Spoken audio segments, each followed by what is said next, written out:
नमस्ते एवरीवन, आप सभी को विजयदशमी की हार्दिक शुभकामनाएं। और जो है हम भगवान राम को किस लिए याद करते हैं? क्योंकि भगवान राम ने जो है बुराई का अंत किया था और जो है अच्छाई की जीत हुई थी, धर्म की अधर्म पे जीत हुई थी और स्पेशली जो है वो माता सीता को वापस लेके आए थे। तो आपको मैंने ऑलरेडी जो है अपने प्रीवियस वीडियो में बताया हुआ है कि जब हम अध्यात्म की नज़र से देखते हैं, देखिए एक जनरल भाषा में कहें कि एक पति पत्नी है और एक पत्नी को यदि कोई पर पुरुष जो है कुदृष्टि से देखता है तो पति का क्या कर्तव्य है। जब हम 7 फेरे लेते हैं तो हम हमेशा अपनी पत्नी की रक्षा के लिए बोलते हैं कि हम अपनी पत्नी की रक्षा करेंगे, ठीक है। और उसी प्रकार से जो है जैसे बहन जो अपने भाई के जो है रक्षा सूत्र बांधती है, रक्षा बंधन में राखी बांधती है, तब वो एक्सपेक्ट करती है कि बहन जो है भाई जो है उस बहन की रक्षा करेंगे, ठीक है। तो इस प्रकार से है।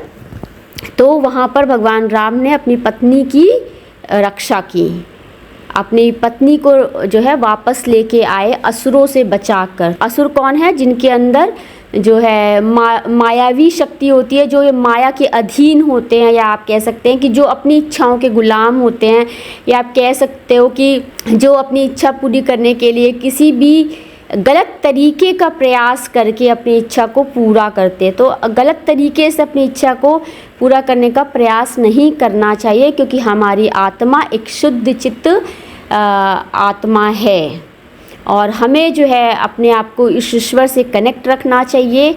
और हमारी कनेक्टिविटी सभी के साथ, जैसे हम सांस ले रहे हैं तो हमने कभी आइडेंटिफाई नहीं किया कि हवा, कौन सी हवा हमारे शरीर के अंदर जा रही है। उसी तरह से हमारे शरीर का क्राउन चक्र है, हमारी जो एक यहाँ पे एक जो है दैवीय चक्र बोल सकते हैं, डिवाइन चक्र बोल सकते हैं। और इसको जो है यहाँ से एक ऊर्जा जो है हमारे शरीर में प्रवाहित होती है, जो कि कॉस्मोस से कनेक्ट रहती है। उस कॉस्मोस में कौन है? हम ही सब लोग तो हैं, हमारी सभी की तो एनर्जी है। तो जो हमारी एनर्जी है वही तो कॉन्शियसनेस होगी। तो हमें अपने आप को इम्प्रूव करना है। As we improve our self, तो कॉन्शियसनेस जो है वो भी क्लींस होगी, उसकी वो भी उसमें भी इम्प्रूवमेंट आएगा। तो उसी तरह का एटमॉस्फेयर बन जाएगा। तो हमें किस तरह से जो है कार्य को करना है जिससे कि जो कॉन्शियसनेस है वो भी जो है बिल्कुल प्यूरिफाई हो जाए। तो जिस प्रकार से हम पानी पी रहे हैं, घर में नल में पानी आ रहा, हम तो कभी आइडेंटिफाई नहीं कर रहे पानी कहाँ से आ रहा है, कैसे आ रहा है, बस घर में साफ़ पानी आ रहा है। जब पानी गंदा हो जाता है तो हम बिल्कुल पानी यूज़ करना बंद कर देते हैं। भाई अब ये क्या करें, गंदा पानी कौन खाने में यूज़ करेगा, गंदा पानी तो वी नेवर यूज़ दैट। तो फिर हम क्या करते भाई, पहले के टाइम में होता था कि कोई आप जो है कपड़े का यूज़ करिए या कोई मैश यूज़ करिए, उससे हम फ़िल्टर करते हैं। आजकल देखिए कितने ज़्यादा फ़िल्ट्रेशन डिवाइसेस आ गई हैं। तो जब पानी गंदा हो जाता तब हमें फ़िक्र शुरू हो जाती है इस गंदे पानी को हम कैसे यूज़ करेंगे। तो जब तक पानी साफ़ है तब तक डज़ नॉट मैटर।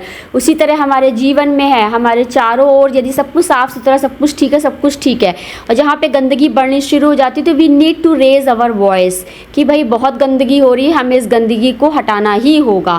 भाई आप एक दिन कूड़ा इकट्ठा करोगे तो कोई बात नहीं, 2 दिन इकट्ठा करोगे फिर पाइल अप होता जाता है। उसी तरह हमारे शरीर के अंदर हमारे थॉट्स जो है पाइल अप होते जाते हैं, हमारे इमोशंस जो है लगातार इकट्ठे होते होते जाते। तो एक दिन मैंने आपसे कहा था मैं लस्ट और फेस एक्सप्रेशंस पे बात करूँगी। तो ये जो इमोशंस है, जो डर्टी इमोशंस है, वो आपके इकट्ठे होते होते आपके फेस को कर देते हैं। आप देखिए कभी कोई व्यक्ति होता है वो बहुत ही नीट एंड क्लीन लग रहा होता है, उसकी बातचीत से उसके वाइब्रेशन ठीक लग रहे होते हैं। कुछ लोग जो होते हैं उसके वाइब्रेशंस ठीक नहीं होते हैं, या कुछ लोग होते हैं उनका बहुत ही लस्टी चेहरा दिखता है, तो ऐसे लोगों से दूर ही लोग हो जाते हैं। तो यही है कि इसमें उनका भी दोष नहीं है। दोष क्या इन द सेंस कि आप लगातार अपने माइंड को कहाँ ऑक्यूपाइड कर रहे हैं, आप लगातार लिप्त हैं इधर उधर की बातों में या गंदे विचारों में। आप उल्टी सीधी मैगजीन्स देख रहे हो, उल्टी सीधी मूवीज़ देख रहे हो, आपका friend circle is not good and you are occupied with always the dirty things. तो वहाँ पर क्या होता है कि आपके बॉडी में जो है आपका ब्लड भी जो है वो प्योर नहीं रह जाता, क्योंकि as your thoughts will be dirty the things will be very dirty in the body.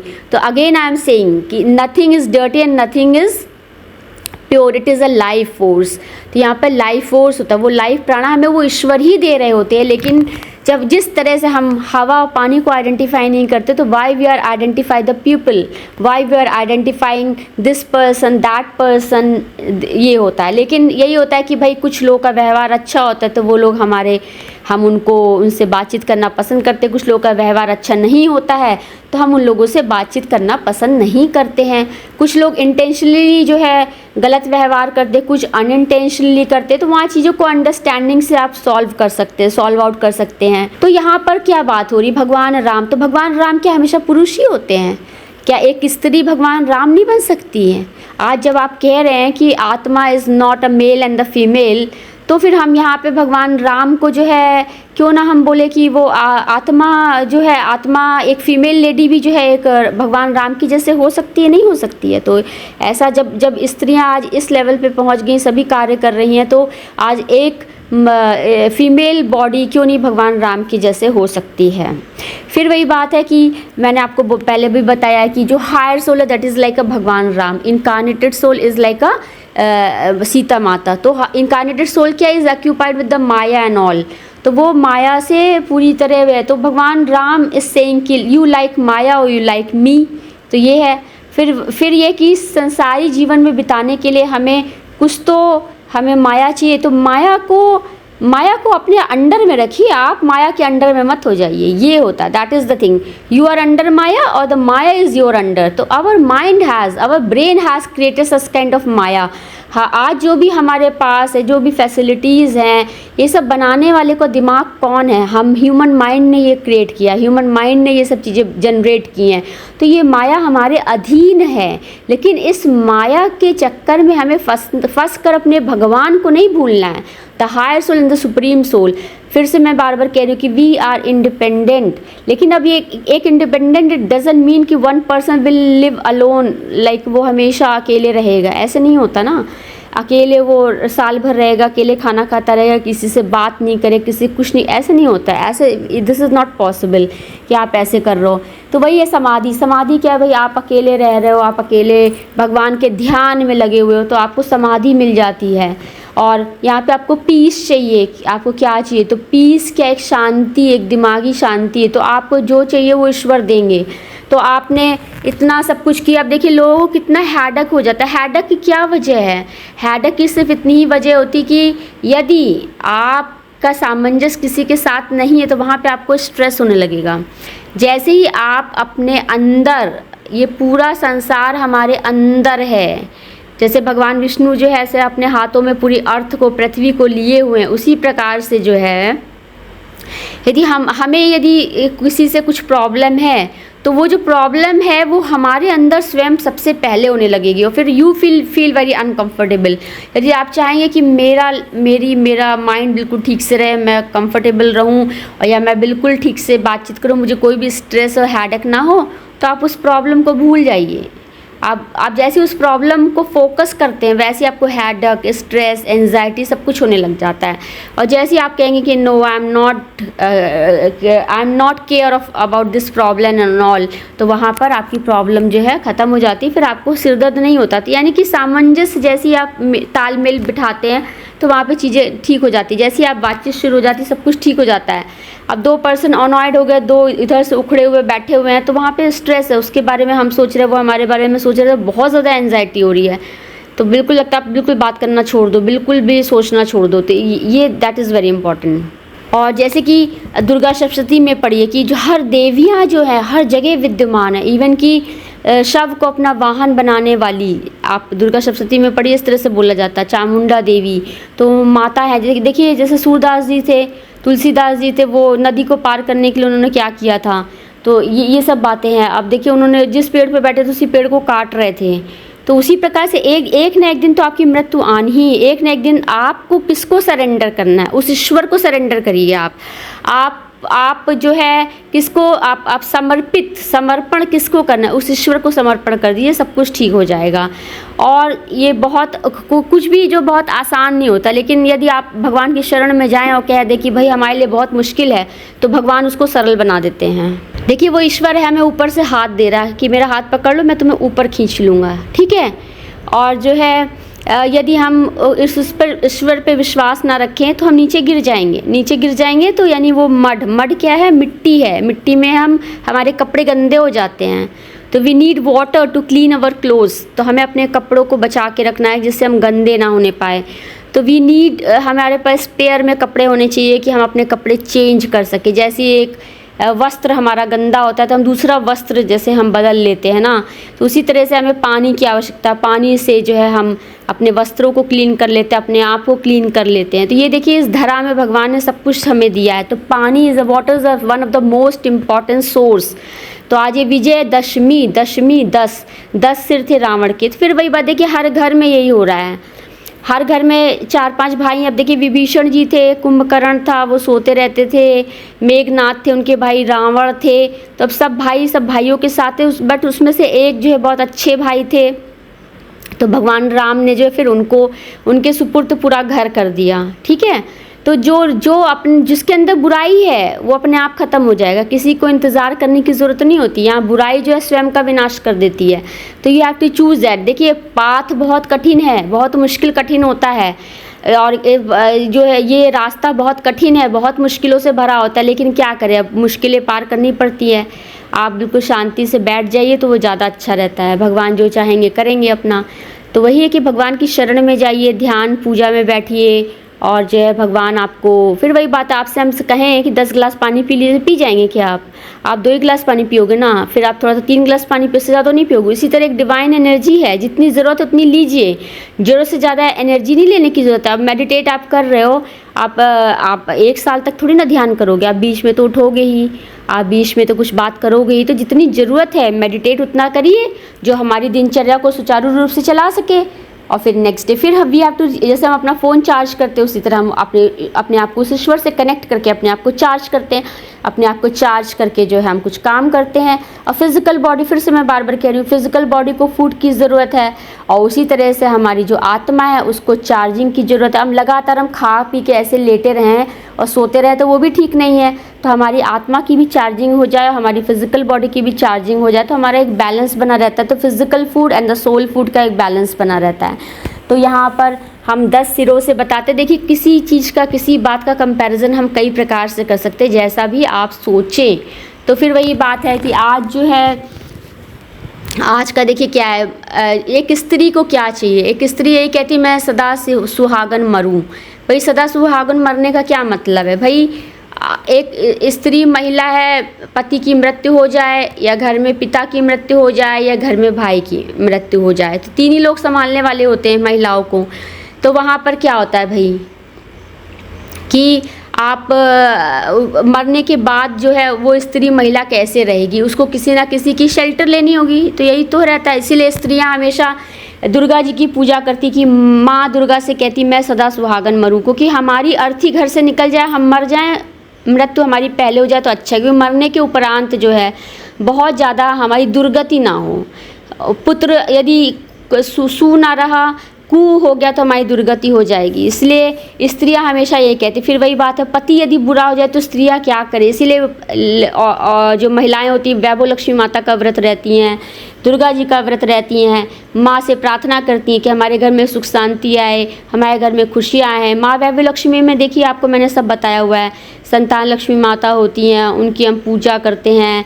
आपको पति के व्यवहार में कुछ परिवर्तन लाना है तो आप पूजा करिए और पति को प्रसाद खिलाइए, उससे उनके व्यवहार में जो है परिवर्तन आ जाता है। ये सब वैभव लक्ष्मी की किताबों में ऐसा लिखा गया, ऐसा बताया गया है। तो हर स्त्री चाहती है कि वो हम जो है सदा सुहागन ही मरें, क्योंकि मरने के उपरांत हमारी दुर्गति ना हो। क्योंकि एक औरत की दुर्गति बचपन से ही शुरू हो जाती है कि वो स्त्री होने के कारण। अब देखिए आज तो स्त्रियां भी जॉब कर रही हैं, सब इंडिपेंडेंट है, सब अपने आराम से। तो आज तो युग बदल गया है, सभी अपना अर्न कर रहे हैं, कमा रहे हैं, खा रहे हैं। तो आज तो इस तरह की बात नहीं, किसी ज़माने में इस तरह की बात होती थी। तो यही बात है कि आप अपना सेविंग्स रखिए, अपना फ्यूचर प्लान बना के रखिए, जिससे आपका बुढ़ापा सेव रहे। आप बुढ़ापे में बच्चे आपको एक्सप्लॉइट ना करें, और जीते जी पति आपको एक्सप्लॉइट ना करें, और पत्नियां भी आपको एक्सप्लॉइट ना करें। यूजली पत्नियां कभी एक्सप्लॉइट नहीं करती हैं, यूजली पत्नियां ही एक्सप्लॉइट हो जाती हैं। तो ये सब रहता है। तो वही हम ईश्वर से भाई क्या मांगते हैं, हमें भाई भोजन थोड़ा सा चाहिए, रहने के लिए चाहिए, कुछ अच्छे वस्त्र चाहिए, और हमें क्या चाहिए, एक सिक्योरिटी सबसे इम्पॉर्टेंट होती है, हम सेफ़ रहें, हम खुश रहें। और हमें क्या चाहिए होता है, यही चाहिए होता है, एक पीसफुल नींद चाहिए होती है, भाई हम सुकून से सोएं और उठ जाएं। उठाने वाला ईश्वर, ये भगवान हमें उठा देंगे, हम जग जाएंगे सुबह। तो ये आत्मा जो होती है वो अलग अलग शरीर बदलती रहती है जिस तरह से, तो उसी प्रकार से है। ये सारी बातें जो है हम लोग ऑलरेडी डिस्कस कर चुके हैं, तो हमें इन्हीं सब बातों पे कार्य करना है। और आज मैं यही हाईलाइट मेरी यही वीडियो की है कि भाई एक क्या पुरुष ही राम हो सकता है, क्या एक पुरुष ही जो है वो भगवान कृष्ण हो सकते, क्यों कोई स्त्री क्या भगवान कृष्ण या भगवान राम नहीं हो सकती क्या। तो वही बात है कि अब देखिए हर युग में भगवान राम आए, उन्होंने इस तरह से किया, उसी तरह से जो है भगवान कृष्ण ने भी यही किया कि जो अनर्थ हो रहा था परिवार में, उस अनर्थ को रोकने के लिए महाभारत लिखी गई। महाभारत हुआ, युद्ध हुआ, क्योंकि हमने अपने परिवार को बचाने के लिए इस तरह से किया, ये सब करना पड़ता है। तो इसको आप एक अपने घर से कंपैरिजन करें। घर में 2 फैमिली होती, 2 भाई होते, आपस में लड़ाई होती है, और यदि कोई घर का ही व्यक्ति और यदि पति का दोस्त जो है आपकी पत्नी पे बुरी नज़र रखे, तब आप क्या करेंगे बताइए। यदि पति अपने घर में ऐसे दोस्तों को बुलाए जो उसकी पत्नियों पे गलत नज़र रखे, तो बताइए आप वहाँ क्या करेंगे। ऐसा पति जिसके घर के परिवार के सदस्य यदि उसकी पत्नी पे गलत नज़र रखे, तो ऐसे परिवार को क्या करना चाहिए। तो ये it is up to you, अब आप डिसाइड करिए कि क्या किया जाता है। तो यही सब बातें हैं। तो एक स्त्री का जीवन बड़ा कठिन होता है। और एक अब देखिए मैं पुरुष हूँ नहीं, तो मुझे पता नहीं, हो सकता है स्त्रियाँ भी जो है पुरुषों पे बुरी नज़र डालती हूँ, हो सकता है, मे बी ये भी इसी को राक्षसी कहते हैं। तो राक्षस और राक्षसी, तो यहाँ पे पूतना भी है और जो है माँ भी है, पूतना भी होती है और वो भी होती है। तो इस तरह से सारी चीज़ें हैं। यशोदा माँ की तुलना हम पूतना से नहीं कर सकते हैं। तो इसीलिए कहा गया कि एक स्त्री का जीवन बहुत ही कठिन होता है। यदि उसका बचपन अच्छा नहीं है, यदि उसको घर अच्छा नहीं मिला, तो वहाँ बचपन ख़राब हो जाता है। बचपन ख़राब होने से जो है बच्चे के दिमाग पे बहुत असर होता है। लेकिन बच्चा यदि भगवान से कनेक्टेड है, तो भगवान वो सारे सर्कमस्टेंसेस को दूर कर देते हैं, और भगवान आपको हमेशा कोशिश करते हैं। तो फिर वही कंपैरिजन शुरू होता है कि एक जहाँ पे माया नहीं है और जहाँ पे माया है, तो क्या डिफरेंस है। तो यही सब कंपैरिजन है। जब आप अपनी लाइफ खुद से जिएंगे, तो खुद से आप एक्सपीरियंस करेंगे। तो भाई एक चाहे पुरुष हो चाहे स्त्री हो, सभी को सिक्योरिटी चाहिए। अब आजकल तो बच्चे हैं, ज़रूरी नहीं कि मेल और फीमेल हों, तो फीमेल को भी सिक्योरिटी चाहिए, मेल को भी सिक्योरिटी चाहिए, ऐसा थोड़ी ना है। तो सभी को जो है सिक्योरिटी चाहिए, एक पीसफुल नींद चाहिए। और ऑलरेडी मैं महामाया के बारे में आपसे बात कर चुकी हूँ कि ऑलरेडी महामाया की वजह से हम मोह में हैं, उन्हीं की वजह से हम निंद्रा के अधीन है। ये सोना बहुत ज़रूरी। निंद्रा, आदमी को हाई ब्लड प्रेशर हो जाता है, आदमी सो नहीं पाता, उसके ऑर्गन फेलियर हो जाते हैं। लोगों के पास कभी इतनी दौलत होती है कि लोग सो नहीं पाते, किसी के पास इतना पैसा नहीं होता है, इतना परेशान हो जाता है आदमी कि कहाँ से पैसा कमाए, इस वजह से नहीं सो पाता है। तो वो निंद्रा देवी का ध्यान करे सर्वप्रथम। वो निंद्रा देवी हमारा सारा कष्टों को दूर करती हैं। और सबसे पहले आप भगवान के लिए समय निकालिए, और फिर आप जब भगवान के लिए समय निकालेंगे तो आपको सभी बातों के लिए समय मिल जाएगा। फिर हम लोग बात करेंगे नेक्स्ट। अभी आज के लिए इतना ही है। आप सभी को विजयदशमी की हार्दिक शुभकामनाएं। माँ दुर्गा माता का आशीर्वाद आप सभी पे बना रहे, महालक्ष्मी की कृपा आप सब पर बनी रहे, सब लोग खुश रहें, स्वस्थ रहें। मैं हमेशा खुश और स्वस्थ ही बोलती आई हूँ, कभी मैंने प्रॉस्पेरिटी के बारे में बात नहीं करी है। चलिए आप सभी लोग जो है धन्य धान से संपन्न रहें। Thank you everyone. नमस्ते एवरीवन।